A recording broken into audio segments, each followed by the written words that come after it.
안녕하십니까. 이번 시간은 탑비에 대해서 말씀드리겠습니다. 탑비는 이제 여러분들께서 이제 사찰이라든가 사지를 답사를 다니시면은 거북이가 이제 커다란 비석을 등에 짊어지고 있는 그런 어떤 조각 작품들 유명한 사찰에서 많이 보실 수 있을 것입니다. 오늘은 불교 조각은 이제 불교 조각하면은 일반적으로 우리가 그 불상 조각만 이제 많이 관심을 갖게 되는데 탑비라고 하는 굉장히 중요한 그 불교 조각의 한 작품들, 한 유파들에 대해서 말씀드리겠습니다. 제가 말씀드리는 내용은 조금 생소하게 다가가거나 처음 이제 들어보시는 그런 분들 계실 겁니다.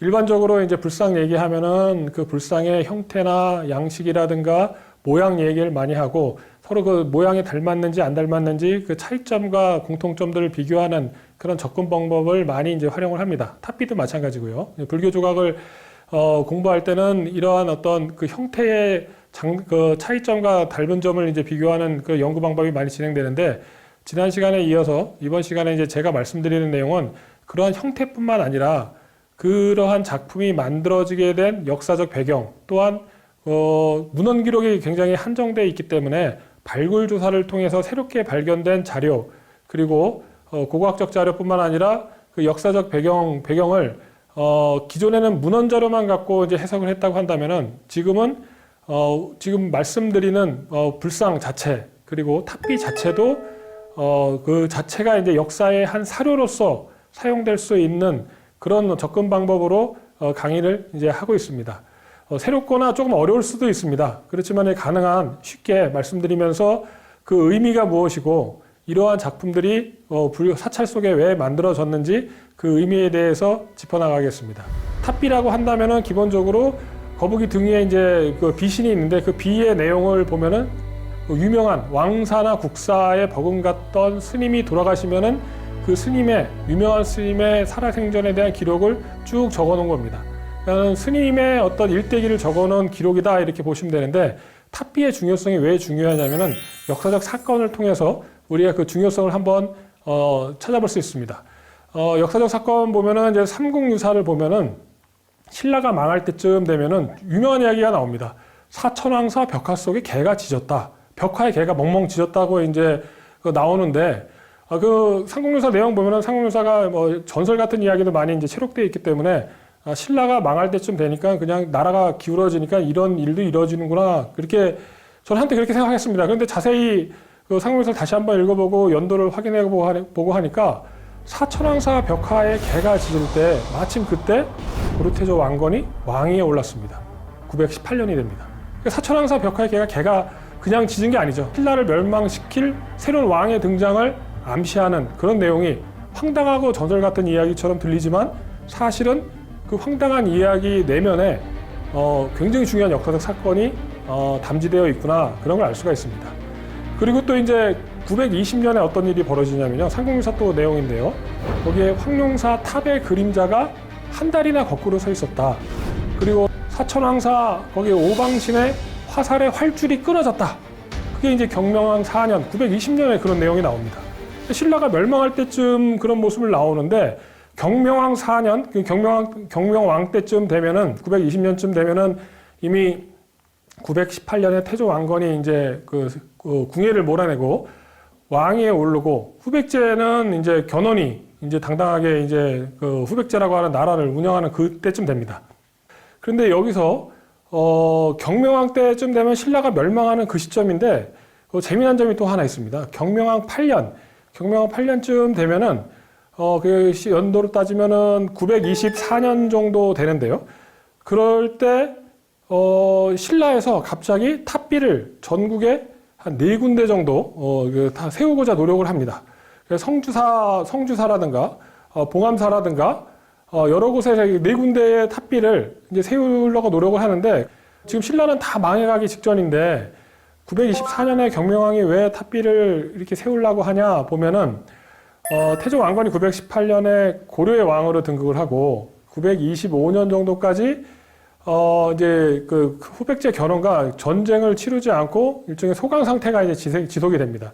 그러니까 한반도가 고려와 후백제와 신라로 나누어져 있지만 전쟁이 이제 잠시 멈춰진 그런 시간이 몇 년간 지속이 되고요. 그럴 때 924년에 경명왕이 갑자기 전국에 탑비를 4군데 정도 세우려고 시도를 합니다. 그럼 경명왕 왜 그랬을까? 탑비의 중요성 때문에 그렇다 이렇게 말씀드릴 수 있습니다. 탑비는 아무나 이제 세울 수 있는 게 아닙니다.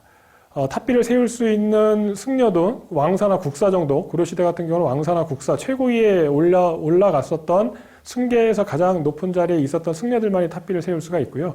그리고 탑비를 세우는 절차를 보더라도 일종의 진행 과정이 있습니다. 유명한 스님이 입적을 하시게 되면은 입적한 사찰에 있었던 제자들이 스님의 그 묘소가 되는 승탑, 부도를 이제 제작해서 만들게 되고요.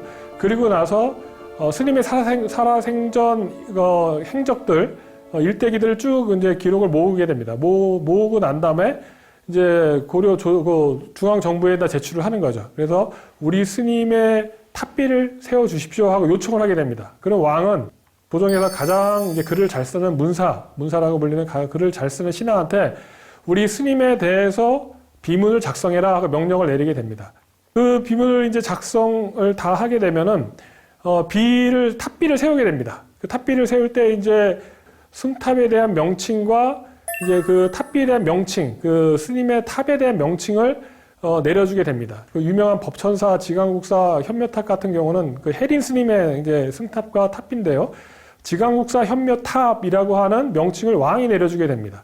이런 것처럼 그 유명한 스님이 돌아가시고 나서 세우는 승탑과 탑비의 명칭을 왕이 내려주기 때문에 승탑은 그 스님이 돌아가시고 나서 바로 이제 제자들이 승탑을 세우기도 하지만 탑비는 특별히 이제 왕의 허락을 받아야지만 세울 수 있는 그런 매우 중요한 상징성이 있는 그런 기념물이다 이렇게 이해하시면 됩니다. 사천왕사의 벽화에 개가 짖고 사천왕사 오방신의 활줄이 끊어지고 신라가 이제 거의 이제 멸망하기 직전이라는 상징적인 어떤 그런 신호들은 막 나타나는데 신라가 멸망하기 직전인데 924년에 경명왕이 전국에 탑비를 세웠다. 이건 어떻게 해석해야 되냐면은 신라는 비록 지금 멸망하고 있지만 이 땅의 주인, 그러니까 후백제도 있고 고려도 있지만 이 땅의 주인은 왕건도 아니고 견훤도 아니고 이 땅의 주인은 신라의 왕 나다. 그런 거를 보여주고자 하는 경명왕의 의도가 반영되었다. 탑비의 중요성을 우리는 여기서 알 수가 있습니다. 그러니까 탑비는 누가 왕이냐 그런 걸 보여주는 굉장히 상징적인 그런 어떤 조각물이다, 기념물이다 이렇게 이해하시면 됩니다.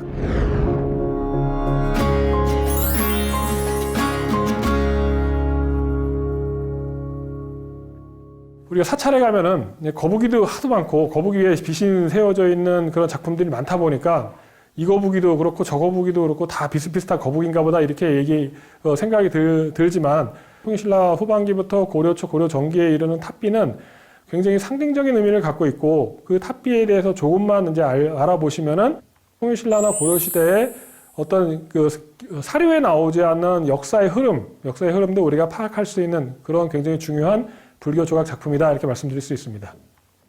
특히 이제 고려 때 탑비들이 많이 만들어지는데요. 그 탑비들 중에서 역사적으로 의미를 파악할 수 있는 탑비가 집중적으로 모여 있는 곳이 고려 초부터 고려 전기에 건립된 남한강 유역의 탑비입니다. 그 남한강 유역의 탑비에 대해서 집중적으로 말씀을 드리겠습니다. 남한강 유역에 남할여초부터 시작해서 고려 정기에 이르는 매우 중요한 사찰들이 있습니다. 원주 흥법사에도 탑비가 있고 충주 정토사에도 탑비가 있습니다. 여주 고달사에도 탑비가 있고 그리고 원주 거돈사에도 탑비가 있습니다. 법천사에도 아주 유명한 탑비가 있죠. 지금 이 탑비 중에서 가장 먼저 말씀드릴 탑비가 흥법사지 진공대사 탑비에 대해서 말씀드리겠습니다. 흥법사지 진공대사 탑비는 원주 흥법사에 있습니다. 지금 폐사지인데요. 거기 가면 현재 폐사지가 거의 이제 그 농작물이 그 밭으로 이제 주로 경작 많이 되어 있었는데 최근에 이제 발굴 조사가 됐고요. 현재 가보면 3층 석탑이 남아 있고 그곳에는 B씨는 이제 임진왜란 때 파손이 됐다 이렇게 알려져 있습니다. B씨는 지금 이제 국립중앙박물관에 가 있고 탑비에 있는 거북이하고 그 B씨 꼭대기에 있는 이수라고 불리는 용 문양이 조각되어 있는 이수라고 하는 부분이 그 두 개만 남아 있습니다. 그리고 현재 진공대사의 승탑, 진공대사의 부도가 국립중앙박물관 그 야외에 전시되어 있습니다. 이 진공대사 승탑 굉장히 중요한데요. 이 진공대사 충담이라는 스님 한번 살펴볼 필요가 있습니다. 이 충담 스님은 심이라고 하는 통일신라 시대 통일신라의 국사 역임했던 심의 스님의 제자입니다. 이분이 이제 중국에 유학 갔다가 돌아오시는데 태조 왕건이 이제 나라를 막 세웠을 때 그때 돌아오세요. 그러니까 태조 왕건이 중국에서 유명한 스님이 오셨다 하니까 얼른 이제 달려가서 대대적으로 환영하고 그 스님을 이제 원주 흥법사의 주지를 맡아 주십시오 하고 부탁을 합니다.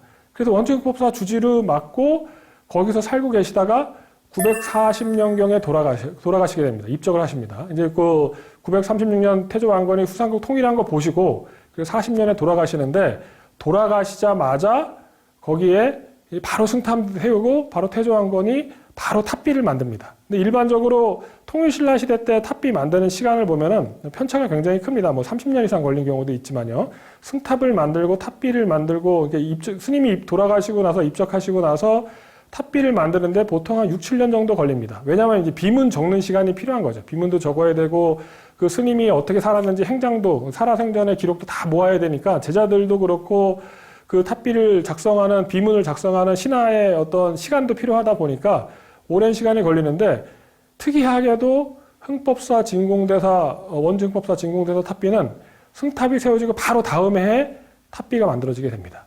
태조 왕건 때 약 11건의 탑비를 태조 왕건이 만들고자 세우고자 합니다. 근데 11건의 탑비를 만드는데 그 처음 태조 왕건이 그 처음 세우는 탑비가 937년에 탑비를 처음 세우게 됩니다. 물론 태조 왕건이 이제 후삼국 시대에 있을 때 많은 승려들이 있었고 그 승려들이 후삼국 시대에 돌아가시기도 하는데 통일이 되기 전에 또 돌아가시기도 하는데 태조 왕건은 그 스님이 돌아가시자마자 승탑 세우고 바로 탑비를 안 만듭니다. 그러다가 통일신라가 그 멸망하고 새로운 그 후백제에서 승리를 거둔 936년이 되자 바로 그 다음에 937년부터 탑비를 세우기 시작하는데 우리는 그냥 탑비 보면은 거북이가 빛이 하나 들고 서 있네 이렇게 알고 있지만은 사실 당시의 사람들 입장에서 보면은 탑비는 아무나 세울 수 없고 왕의 허락이 있어야지만 세우게 되는 것을 보았을 때 937년부터 태조 왕건이 본격적으로 전국에 탑비를 쭉 세우는 이유는 뭐냐면은 이제 통일신라는 끝났고 새로운 통일왕조 고려가 등장했고 고려의 왕은 바로 나다 그런 것을 대대적으로 보여주는 그런 역할 또한 사실 탑비의 본래의 목적은 스님의 어떤 살아생전의 내용을 추모하고 기록하는 내용이지만 사실은 태조 왕건은 그거와 더불어서 정치적인 목적도 굉장히 효과적으로 이제 탑비를 통해서 발휘하고자 그렇게 노력했다는 걸 알 수가 있습니다. 그리고 태조 왕건 시대에 만들어진 11개의 탑비 중에서 원주 흑법사 진공대사 탑비를 왜 주목해서 봐야 되냐면은 11개의 탑비 중에 태조 왕건이 그 비문은 대략 이제 그 최원이라고 하는 분이 대부분의 비문을 작성하는데 유독 11개의 탑비 중에 흥법사 진공대사 탑비는 태조 왕건이 직접 비문을 작성하세요. 그것도 모자라서 당태종 글씨를 이제 직접 집자해갖고 당태종 글씨를 집자해서 흥법사 진공대사 탑비를 작성을 하십니다. 다른 스님들은 안 그래요.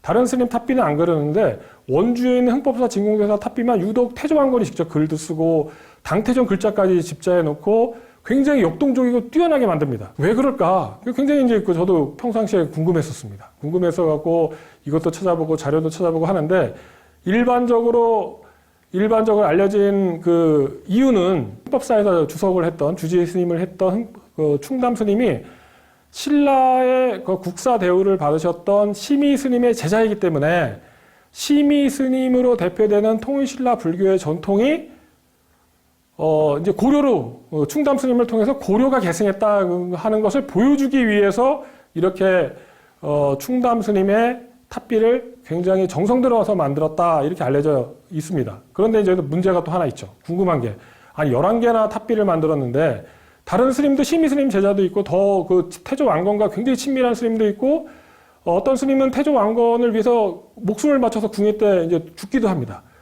자기를 위해서 목숨 바친 스님도 있는데 하필이면 충담 스님만 왜 이렇게 태조 왕건이 정성을 들였을까 보면은 저는 그 심의 스님의 제자라고 하는 기존의 학설도 중요하고 그거보다 우리가 눈여겨봐야 될 게 바로 흥법사라고 하는 장소성에서 우리가 주목을 해야 된다 이렇게 생각을 합니다. 왜냐하면은 충담 스님이 흥법사에서 돌아가시지 않고 만약에 뭐 정토사라든가 아니면 이제 태조 왕건 때 비문이 만들어진 또 다른 사찰에서 돌아가시게 되면은 태조 왕건이 직접 비문을 썼을까? 저는 거기다 그러한 질문을 던졌을 때 아니다 이런 대답을 이제 하게 되겠습니다. 충담 스님이 돌아가시는 해가 940년이랍니다. 940년이 어떤 시기냐면은 태조 왕건이 직접 그 문서를 작성하는 그 기록들이 이제 남아 있는 거 보면 대표적인 게 개태사 화엄법회소라고 하는 문서를 직접 작성을 하십니다. 그 통일을 기념해서 만든 개태사 준공식을 했을 때 그 준공 기념문이죠 일종의. 그 준공 기념문을 태조 왕건이 직접 작성을 하시고 그게 940년에 작성합니다. 940년경에 흥법사 진공대사 탑비 비문을 또 작성하십니다. 근데 여기서 우리가 알 수 있는 게 개태사의 의미입니다. 개태사의 의미는 새로운 통일왕조 고려가 등장했다는 것을 만방에 알리기 위한 통일 기념 석불이다 이렇게 말씀드릴 수 있습니다. 후백제 신금의 항복을 받은 그 장소에다가 개태사 석조 삼전불 입상을 세움으로 해서 새로운 통일왕조 고려가 등장했다는 것을 만방에 알렸다고 한다면은 흥법사에다 그 태조 왕건이 굉장히 역동적인 그 탑비를 만든 이유는 이것 역시 개태사 석조 삼전불 입상과 마찬가지로 새로운 통일왕조 고려가 등장했다는 것을 알리는 그런 중요한 기념물이다 이렇게 말씀드릴 수 있습니다. 그렇게 알 수 있는 게 그 939년에 만들어진 그 탑비들이 있습니다. 역시 태조 왕건 시기에 만들었는데요. 보리사 대경대사 탑비, 그 비로암 진공대사 탑비, 그 다음에 이제 그 낭원대사 탑비 강릉에 있습니다. 이런 탑비들을 보면은 귀부라고 불리는 거북이가 작거나 약간 좀 섬약하거나 아니면 용이 있는 그 머리 부분, 이수라고 불리는 머리 부분이 깊이가 얕고 그리고 조각의 어떤 역동성은 좀 떨어집니다. 그런데 흥법사 진공대사 탑비를 보면은 귀부의 크기가 갑자기 엄청나게 커집니다. 그리고 이수도 그 조각의 깊이가 굉장히 깊어지고 지금 이제 화면에서 보시면 이수라고 해서 비신 꼭대기에 있는 그 용들이 용트림하고 있는 그런 모습입니다. 정말 용이 튀어나올 것 같이 꿈틀대는 그런 용들을 역동적으로 조각을 해놓고 그리고 용의 그 조각의 깊이도 굉장히 깊고 용의 그 귀부라고 하는 거북이의 머리도 용의 머리로 만들므로 해서 굉장히 입체적으로 조각하고 있습니다. 규모도 커지고 굉장히 역동성 있게 조각하는 모습 바로 한 해 전에 만들어진 탑비와 또 다른 모습 갑자기 탑비가 굉장히 강조되고 있는 그런 모습을 알 수가 있습니다. 흥법사 진공대사 탑비는 지금 흥법사지의 위치를 통해 봤을 때 경상북도 북부나 강원도 지역에 있었던 통일신라 사람들이 개경으로 가기 위해서는 꼭 거쳐야 되는 그런 장소가 됩니다. 바로 이제 강원도와 경상북도 북부 지역의 모든 사람들이 개경으로 가기 위해서는 꼭 거쳐야 되는 장소에다가 새로운 통일왕조 고려가 등장했고 이제는 탑비를 만들도록 허락하는 왕이 신라의 왕이 아니라 고려의 왕이라는 것을 만방에 보여주기 위해서 흥법사에서 만들었다. 왜냐하면 흥법사가 지금 강원도 경상북도 북부 사람들이 지나가는 교통의 요지에 딱 자리 잡고 있기 때문이다 이렇게 말씀드릴 수 있습니다. 근데 재미난 것은 지금 탑비의 위치도 굉장히 중요합니다. 일반적으로 탑비는 통일신라 시대 같은 경우는 승탑과 탑비가 사찰의 이제 외곽에 떨어져 있습니다. 사찰이 있으면은 사찰 경내 바깥에 이제 떨어져 있는 경우가 있는데요. 대표적인 경우가 이제 화순에 있는 쌍봉사에 있는 우리나라에서 가장 뛰어난 승탑과 탑비가 쌍봉사에 있습니다. 쌍봉사 탑비 같은 경우는 사찰 외곽 밖에 있습니다. 아마 이제 주로 선종 사찰에서 이제 많이 이제 승탑들이 만들어지는데요. 선종 사찰 같은 경우는 선종의 특성상 누구나 부처님이 될 수 있다. 이제 그런 이제 주장을 하게 되는 거죠. 선종의 뭐 구산 선문을 만든 그런 종조, 그 가장 이제 그 스승이 되는 그런 스님이 돌아가시게 되면은 그 스승이 부처다. 이런 어떤 개념을 갖고 있는 거죠. 그렇기 때문에 그 스승을 위해서 탑을 만드는데 그게 바로 승탑입니다. 그런데 이게 이제 처음 그런 작품들이 이제 부도가 이제 부도 승탑이라고 불리는 돌아가신 스님의 무덤들이 만들어지는데 여기에 또 딜레마가 있습니다. 무슨 딜레마가 하냐면은 사찰 안에 이미 탑이 있습니다. 탑. 3층 석탑이라든가 목탑이라는 탑이 있는데 탑은 기본적으로 부처님의 사리가 그 안에 들어가 있습니다. 탑이 부처님의 사리가 그 안에 들어있기 때문에 탑은 곧 부처님의 무덤이 되며 곧 탑 자체가 부처님이 됩니다. 그런데 그 구산선문의 대표적인 스승이 돌아가셨는데 그 스승을 위해서도 그 스승도 부처가 됐기 때문에 탑을 만들어 드립니다. 탑을 만들었지만 문제는 부처님과 그 돌아가신 스님이 또 이론상으로는 똑같이 부처님이지만 같은 경내에 있기에는 아직까지는 위계의 차이가 어쩔 수 없이 있다는 걸 인정할 수밖에 없는 거죠. 그러니까 초창기에 승탑과 탑비가 만들어지면은 승탑과 탑비의 위치가 사역 바깥에 있습니다. 그러다가 이제 조금씩 안에 들어오는데 고려초가 되면은 고려초에 이제 흑법사지 진공대 탑비가 대표적인데요. 이 탑비를 태조 왕건은 936년에 통일하고 나서 937년부터 탑비를 이제 일종의 새로운 통일왕조 고려의 왕은 나다 하는 것을 보여주기 위한 선전도구처럼 이용을 하는 그런 어떤 정치적 목적도 이제 거기에 반영이 되다 보니까 탑비를 사람 눈에 잘 보이는 곳에 이제 세우게 됩니다. 그러다 보니까 외곽에 있었던 탑비가 특히 이제 흑법사지 진공대사 탑비 같은 경우는 지금 이제 보면 석탑 바로 뒤에 대웅전이 있고 그 대웅전 바로 옆에 이제 그 탑비를 세워놨습니다. 그러니까 이제 그 개경으로 가는 사람들 여주 고달사 거쳐갖고 개경으로 갈 사람들이 이제 원주 흑법사에 오게 되면은 무조건 이제 부처님께 예배를 드리겠죠. 근데 부처님께 예배 드리고 법당에 예배 드리고 나왔는데 그 법당 바로 옆에 탑비가 있습니다. 그럼 탑비는 무조건 다 보는 거죠. 근데 탑비를 보니까 이 탑비는 태조 왕건이 직접 비문을 짓고 당태종 글씨를 집재해서 만들었는데 크기도 엄청 크고 역동성이 있고 그리고 이제 앞 시대에 보지 못했던 활력이 넘치는 뛰어난 탑비가 있던 거, 이거 세워져 있는 것을 보고 나서는 이제 세상이 바뀌었구나 사람들이 이렇게 느끼는 겁니다. 그러니까 그 탑비의 중요성에 대해서 이제 우리가 알고 있는 그 단순한 승려의 어떤 기념물 그런 차원이 아니라 이거는 국가의 등장을 알리는 중요한 이제 어떤 작품이다 이렇게 이해하시면 될 것 같습니다. 태조 왕건은 이제 진공대사 충담이란 분을 흥법사지에 세우고 그 비슷한 시기에 또 중국에서 유학 갔다 오신 분이 또 오게 됩니다. 이제 법경대사라는 분이 이제 오시게 되는데 충주 정토사의 이제 주지로 이제 머물게 되시는데 후삼국 통일 후에 얼마 안 있다가 또 돌아가시게 됩니다. 돌아가시게 되는데 이제 원주 흑법사지 진공대사 탑비 만들어지고 나서 바로 충주 정토사 법경대사 탑비도 이제 만들어지게 됩니다. 시기 차이가 얼마 안 나기 때문에 이제 충주 정토사 법경대사 탑비를 보면은 그 특징이 있습니다. 이렇게 큰 용의 머리를 하고 있고요. 그리고 이제 이수라고 해서 비신 꼭대기에 있는 그 용트림하고 있는 그것도 문양이 이제 새겨져 있는 그 머릿돌이 이제 그 비신 위에 올라가 있게 되는데 그 용의 배치가 굉장히 흡사합니다. 이런 걸 통해서 같은 어떤 장인 집단에 의해서 시간 차이가 얼마 되지 않는 시점에 원주 흑법사 만든 장인들이 충주 정토사 참여해서 만들었다는 걸 알 수가 있습니다. 여기에 또 이제 통일신라 말부터 활동했던 중요한 스님이 또 한 분 계십니다. 영월 흥령사에 가면은 징요대사 절중스님의 탑비가 있습니다. 징요대사 절중스님의 탑비 그 비문은 통일신라 경명왕 때 작성됐는데 이 탑비는 한참 뒤에 세워지게 됩니다. 944년경. 그러니까 이게 돌아가시고 나서도 한 40년 있다가 세워집니다. 세워진 시기도 보았을 때 그 흥법사지, 원주 흥법사지나 아니면은 이제 충주 정토사지, 이제 고려태조 왕건 때 세워졌던 그 굉장히 역동성 있는 탑비하고 또 모양이 달라요. 아니 그 국가에서 왕의 허락이 있어야지만 세우는 탑비라고 한다면은 같은 장인들이 비슷한 시기에 내려와서 만들었으면은 비슷한 모양으로 만들어져야 될 텐데 지금 흥명사 탑비의 모양을 보면은 그 용머리도 좀 작고요. 그 비신 위에 있는 이수라고 하는 용이 꿈틀거리는 모양도 굉장히 평면적으로 만들어졌고 규모가 좀 작고 오히려 통일신라 탑비와 비슷한 형태로 만들어지고 있습니다. 탑비는 왕의 허락이 있어야 되는데 아마도 흥령사 징요대사 탑비는 당시의 왕은 944년경을 전후한 시기 보면은 당시의 왕은 해종입니다.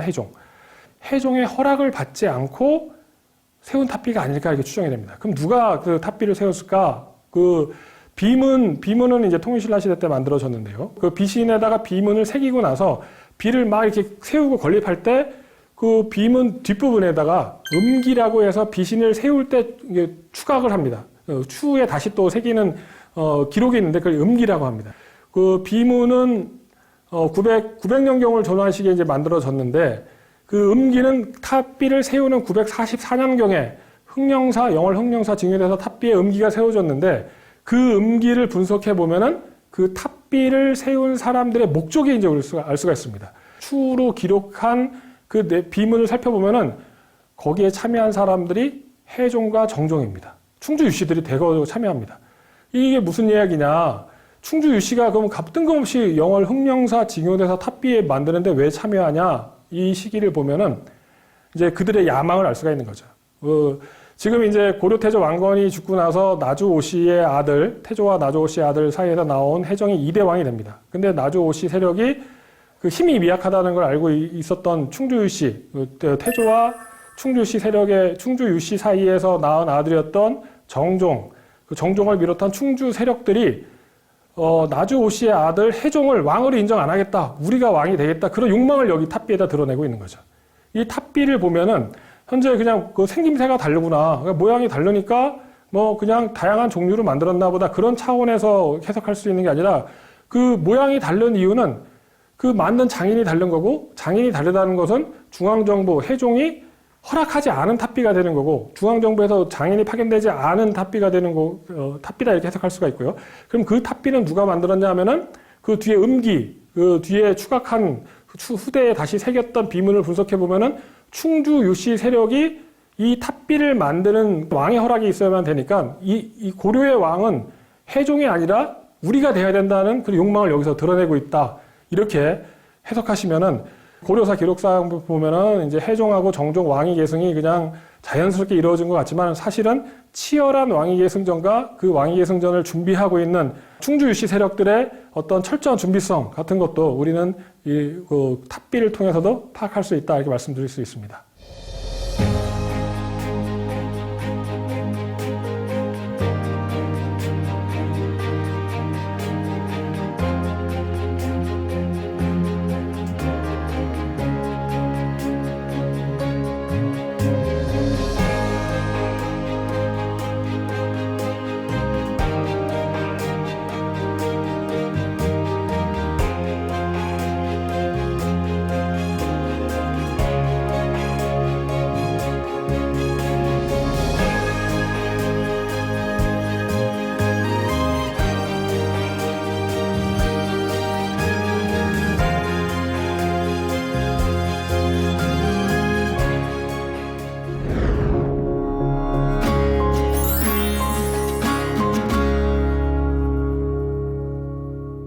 태조 왕건 시기를 전후한 시기 때 원주 흥법사, 그다음에 충주 정토사, 한강유역에 남한강유역에 있는데요. 또 하나 우리가 중요하게 이제 살펴봐야 할 탑비가 고달사지 원정대사 탑비입니다.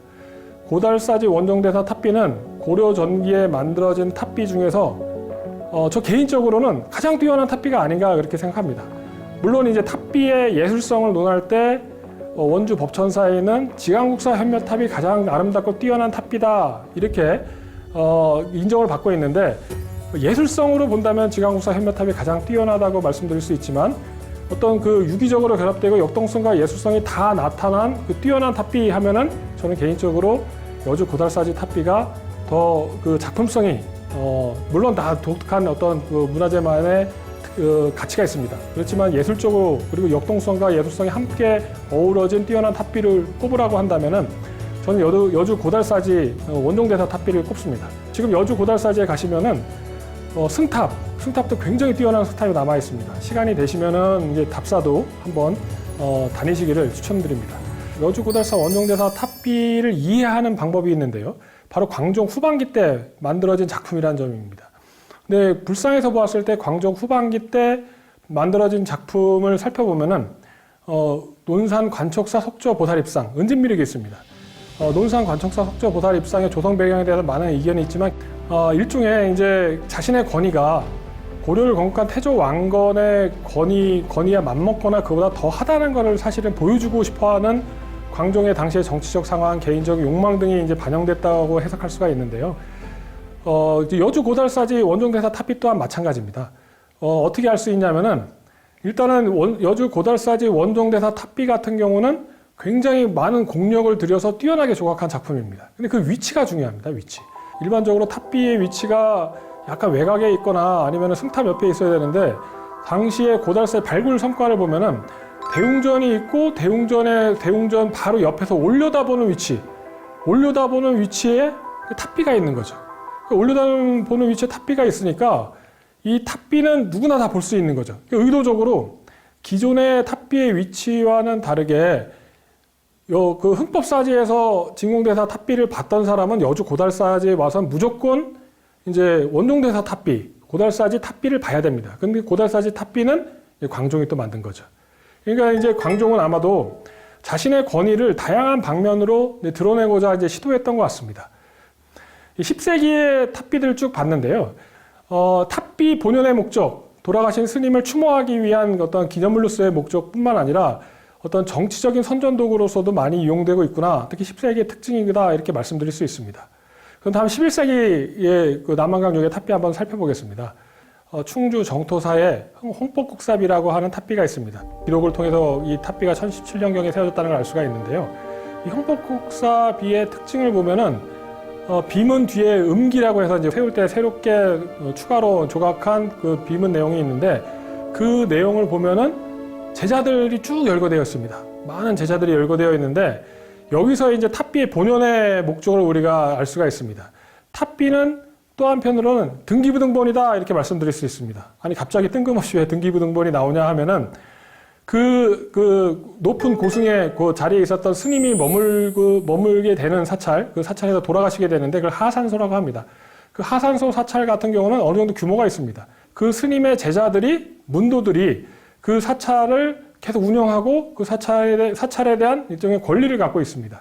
그런데 그 스님의 제자들이 그 사찰을 운영한다는 것을 보여주는 증표가 바로 탑비가 됩니다. 그러니까 그 돌아가신 스님의 제자들의 사찰이니까 이게 다른 종단이라든가 다른 종파에서 이 사찰에 대해서 뭐 권리를 침범하거나 그러지 마라 그런 걸 보여주는 거죠. 왕이 교통정리를 해주시는 겁니다.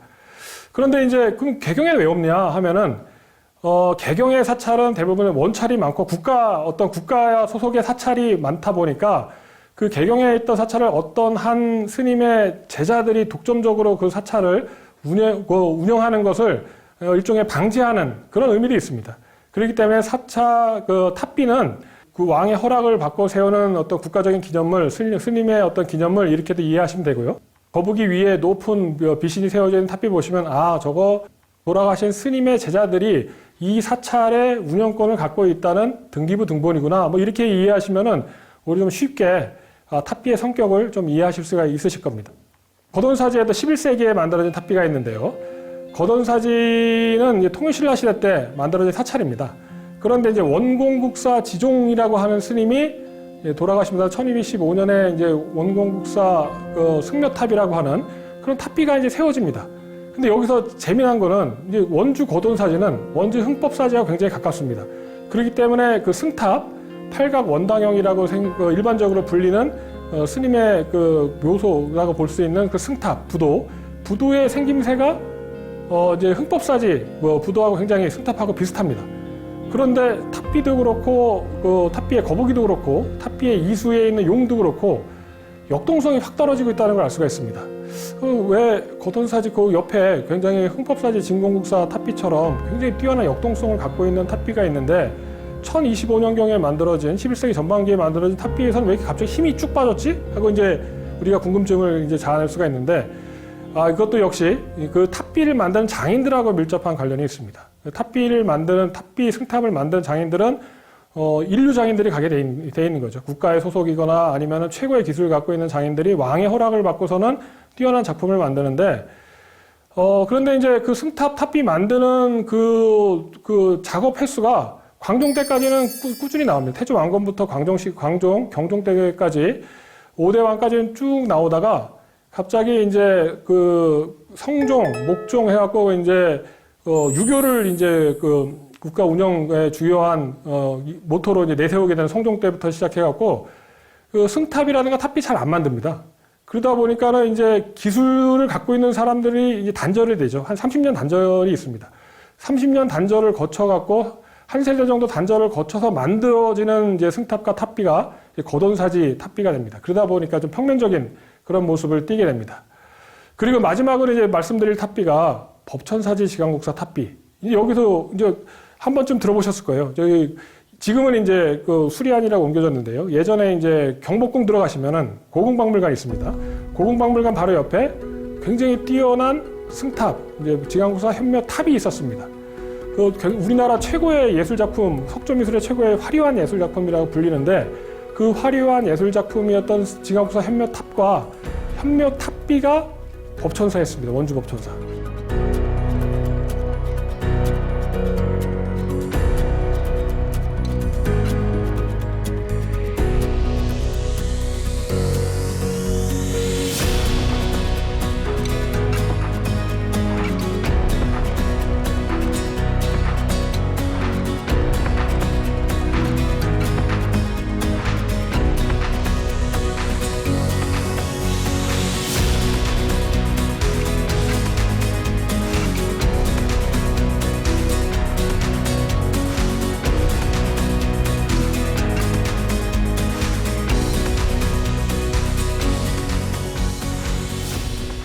여기서 하나 질문을 우리가 던질 수가 있죠. 아니 이제 최고의 작품이 개경에 있던 큰 사찰에 있거나 아니면 중요한 지역에 있어야 되는데 법천사, 이게 원주 시내도 아니고 남한강하고 가까운 지역에 그 지금 이제 사람이 많이 모이는 장소에서 한참 떨어져 있는 곳에 굉장히 최고의 작품이 만들어졌단 말이죠. 이걸 어떻게 해석해야 될까? 왜 개경에도 안 만드는 걸 왜 시골에다가 이렇게 만들어놨을까 하면은 이 위치랑 당시에 이제 사회상이 역시 반영이 됩니다. 왜냐하면은 현종 때 비롯한 시기에 만드는데 요 시기에 이제 조세제도가 막 바뀝니다. 조세제도가 바뀌면서 이제 세금을 이제 지방에서 걷어다가 이제 개경에다 전하는데 그동안은 60개의 포구에서 세금 모아서 개경에다 전달했다고 한다면은 요 때쯤 되면은 이제 12개를 확 줄여버립니다. 포구를. 그러니까 세금 모으는 장소가 장소는 줄어들지만 세금 각각의 개수는 세금이 집중되는 그 양은 확 늘어나죠. 그런데 법천사 지강국사 현묘탑이 있었던 그 장소 바로 옆에는 이제 그 한강의 중요한 조창 중에 하나였던 흥원창이라고 하는 그런 조세를 모으는 일종의 창고가 바로 법천사 옆에 만들어지게 됩니다. 지금 이제 강원도 지역이라든가 경상북도 북부 지역에 있었던 모든 물류가 지금 충주나 지금 남한강 지역에 막 집중이 되죠. 특히 흥원창 지역의 강원도 지역의 모든 세금, 물류, 엄청난 이제 어떤 그 부가 지금 이제 법천사 주변에 몰리게 되니까 법천사를 새롭게 커다랗게 중창을 합니다. 이런 것을 보았을 때 그 원주 법천사 지강국사 현묘탑이 굉장히 화려하게 세워진 이유는 지금 그 어느 지역보다 엄청난 부가 법천사 주변에 집중되고 있었던 것이고, 그렇다면 그 문도들, 지강국사 현묘탑의 주인공은 해린 스님이신데 그 해린 스님은 굉장히 추앙받던, 그리고 많은 제자들을 거느리셨던 그런 스님이 되십니다. 그럼 그 스님을 따랐던 많은 제자들이 먹고 살기 위해서는 그만한 경제력이 있어야 되는 그런 사찰이 필요했었고, 그만한 경제력이 있었던 사찰이 바로 원주 법천사가 됩니다. 그러다 보니까 그 제자들이 해린 스님이 돌아가시고 나니까 왕한테 이제 허락을 받고 지강국사 현묘탑을 만들고 지강국사 현묘탑비를 만듭니다. 그런데 이제 그 탑과 탑비가 있었던 장소를 아주 화려하게 장식을 해놓는 거죠. 지금 이제 지강국사 현묘탑비는 그 권위를 있는 대로 높임으로 해서 이 이후에 법천사의 이제 경제력이라든가 법천사의 운영권은 지금 이제 지강국사 그 해린 스님의 제자들이 법천사의 관리를 맡고 있다는 것을 확실하게 이제 대회에 보여주고 싶어하는 그런 의도가 반영된 그런 작품이다, 이렇게 말씀드릴 수 있습니다. 지금까지 남한강 유역의 탑비에 대해서 말씀을 드렸습니다. 그동안 우리가 단순하게 그 형태만 보고 아니면 뭐 거북이가 이렇게 생겼네 아니면 부처님이 크네 그 단순한 형태만 보고 그 조각의 우수성 정도만 논했다고 한다면은 이제는 우리가 조금만 관심을 가지면은 그 남한강 유역의 탑비 또는 이제 고려 전기에 만들어진 많은 부처님은 어떤 부처님의 그 자비, 부처님의 어떤 지혜를 전파하는 종교의 대상으로서도 일차적으로 중요한 그런 어떤 역할을 띠고 있지만 그 부처님과 불교 미술품, 석조 미술품을 조금만 더 우리가 관심을 갖고 본다면은 우리에게 알려지지 않았던 그 이면에 숨겨졌던 역사를 밝힐 수 있는 매우 중요한 사료다 이렇게 말씀드릴 수 있습니다. 네, 그럼 여기서 남한강 유역의 탑비에 대한 강의 마치겠습니다. 네, 감사합니다.